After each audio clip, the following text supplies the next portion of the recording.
اس کی بیویاں یہ کہیں ہم گواہی دیتے ہیں کہ جب سے ہمارے شوہر نے ذکر کرنا شروع کیا ہے، جب سے ہمارے شوہر نے مجلس میں جانا شروع کیا ہے، شوہر کا مزاج بدل گیا، کیا انسان ہو گیا، پیار کا مجسمہ، معاف کرنے والا، محبت کرنے والا، مسکرانے والا، غلطیوں کو برداشت کرنے والا، نظر انداز کرنے والا۔ بیویاں گواہی دیں، شوہر گواہی دیں کہ جب سے ہم بیویاں کو لے کر آنے لگے ہماری بیوی تو جنت کی حور بن گئی۔ یہ کافی نہیں ہے کہ جس نے برقع نہیں پہنتا تھا وہ برقع پہننا شروع کر دیا، بس باقی غرور بھی باقی رہا، تکبر بھی باقی رہا، چڑچڑا پن بھی باقی رہا، بخل بھی باقی رہا، کام چوری بھی باقی رہی، خدمت سے فرار بھی باقی رہا۔ بہو کہتی رہی، پہلے بھی کہتی تھی، بعد میں بھی کہتی ہے، میں ساس سسر کی خدمت نہیں کروں گی، ان سے میرا کیا رشتہ۔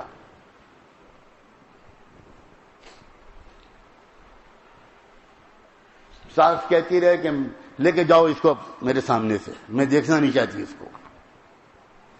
یہ بالکل دین نہیں ہے، قطعاً دین نہیں۔ سمجھنا چاہیے کہ اسلام کیا ہے۔ آج تو ہم اسلام کو سمجھتے ہی نہیں۔ کوئی داڑھی کو اسلام سمجھتا ہے، کوئی کرتے کو اسلام سمجھتا ہے، کوئی ٹوپی کو اسلام سمجھتا ہے، کوئی آپس میں ایک دوسرے کی بحث کو اسلام سمجھتا ہے کہ تبلیغ بہتر ہے، کہ خانقاہ بہتر ہے، کہ مدرسہ بہتر ہے، کہ یہ بہتر ہے۔ ارے بابا سب بہتر ہے، تم بدتر ہو۔ تمہارا بحث اللہ کو ناپسند ہے، تمہاری آپس کی پھوٹ اللہ کو ناپسند ہے۔ بات کیا ہے؟ بات یہ ہے کہ دل میں جب دین آتا ہے نا تو کچھ اور ہوتا ہے، پھر سخاوت بھی آتی ہے، پھر بہادری بھی آتی ہے۔ واقعی اب ذرا حضور پاک صلی اللہ علیہ وسلم کو میں نے 3-4 گوشے گنائے ہیں، کون گنا سکتا ہے ان کی زندگی کے سب گوشوں کو؟ دنیا میں کسی بھلائی کا تصور کرو اور اس پورے بھلائی کی سب سے مکمل تصویر کہاں نظر آئے گی؟ محمد رسول اللہ۔ ہر پہلو سے غموں کو برداشت کرنا، چیلنجز کا مقابلہ کرنا، ہمت اور عزم کے ساتھ کوشش کو جاری رکھنا۔ غریبوں اور یتیموں کا تو کیا بہار آتی کہ غریب جب دیکھتے ہوں گے محمد رسول اللہ پر، ان کی غریبی کا غم ختم ہو جاتا۔ آپ کا ملنے کا انداز، آپ کا استقبال کا انداز، آپ کا ان غریبوں کے ساتھ برتاؤ۔ ایک صحابی گزر رہے تھے، مزدور غریب آدمی، جب حضور دیکھتے تھے ہر وقت صحابہ سلام نہیں کرتے تھے، مصافحہ نہیں کرتے تھے۔ مصافحہ تو صحابہ کرام خود ہاتھ بڑھا کر اللہ کے رسول سے بہت کم کرتے تھے۔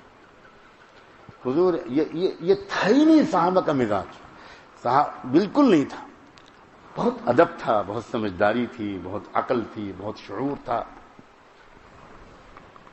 سلام ہو گیا، حضور نے جواب دے دیا، کیا کہنے، بس عید ہو گئی۔ اللہ کے رسول کی زبان سے نکل گیا وعلیکم السلام ورحمۃ اللہ وبرکاتہ۔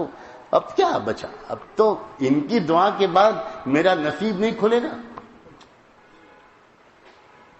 لیکن کبھی اللہ کے رسول کی زندگی میں بزرگوں کے پاس رہ کر سمجھ میں آتا ہے، واقعی سمجھ میں نہیں آتا۔ 1000 کتابیں پڑھ لے آدمی۔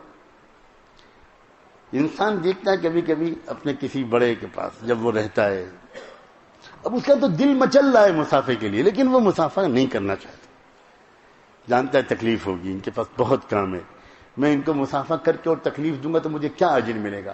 لیکن آنکھوں سے اس کی حسرت جھلک رہی ہے کہ کاش مجھے ایک موقع مل جاتا۔ ایسے موقع پر اللہ کے رسول خود ہاتھ بڑھا دیا کرتے تھے۔ آئے اب اس مزدور صحابی کو دیکھ کر اللہ کے رسول رک گئے، ہاتھ بڑھا دیا، پھر بھی ان صحابی نے ہاتھ نہیں بڑھایا۔ اب حضور حیران، زندگی کا پہلا تجربہ، کیا بات ہے بھائی، تم مجھ سے مصافحہ کیوں نہیں کرتے؟ اللہ کے رسول، میرے ہاتھ گندے ہیں، مٹی لگی، دیکھ لیجیے، آپ کے ہاتھ خراب ہو جائیں گے، اس لیے نہیں ملا رہا ہوں۔ یہ بتاؤ کہ یہ مٹی لگی کیسے؟ سامنے جو کھیت ہے اللہ کے رسول، میں مزدوری اس میں کر کے آ رہا ہوں، ابھی ہاتھ دھونے کا موقع نہیں ملا، اب جاؤں گا، پانی ملے گا تو ہاتھ دھوؤں گا۔ اب حضور فرماتے ہیں ذرا مجھے اپنا ہاتھ دو، ناولنی یدک، اور مٹی میں لگا ہوا وہ گندا ہاتھ، گندگی یہ لفظ بولنا بھی تو بے ادبی ہے، وہ گندا ہاتھ تھا۔ وہ کائنات کا سب سے زیادہ چمکتا ہوا ہاتھ تھا. اللہ کے رسول نے کہا ذرا مجھے یہ ہاتھ دو. آپ نے ہاتھ لیا اور اپنے مبارک ہونٹوں سے ان ہاتھوں کو چوم لیا. صرف مصافحہ نہیں کیا. کیا نصیب ہے اس بندے کا جس کے ہاتھ کو ان کے ہونٹوں نے چوما. یہ شرف کسی کروڑپتی کو حاصل نہیں ہوا. یہ شرف امت کے ایک محنت کش مزدور غریب کو حاصل. یہ ہے دین. اللہ کے بندو یہ ہے دین. ہر طرف ہر پہلو صحیح. یہ نہیں کہ ایک پہلو کوئی ٹھیک باقی پہلو خراب. ہرگز مایوس نہ ہونا. یہ باتیں اس لیے کہی جا رہی ہیں کہ ہم سب بڑی ہمت کے ساتھ طے کریں کہ ہم سب اپنے ہر پہلو کو جتنا ٹھیک کر سکیں گے کریں گے. جتنا ٹھیک کر سکیں گے کریں گے. ہم جانتے ہیں کہ ہم وہاں تک تو نہیں پہنچ سکتے. سوال ہی پیدا نہیں ہوتا. ہمیں اچھی طرح پتا ہے ہماری اوقات ہے کہ سید الانبیاء جیسے بنے. استغفر اللہ. لیکن اتنا تو کہہ سکیں گے آپ کی نقل کرنے کی کوشش کی تھی. لیکن نقل کہاں اصل کے مطابق ہو سکتی. نقل تو نقل ہی رہے. کوشش تو کریں. یہ ملٹی ڈائمینشنل اپروچ تو ہو. یعنی ہر پہلو سے ہمارا ذہن سوچے تو.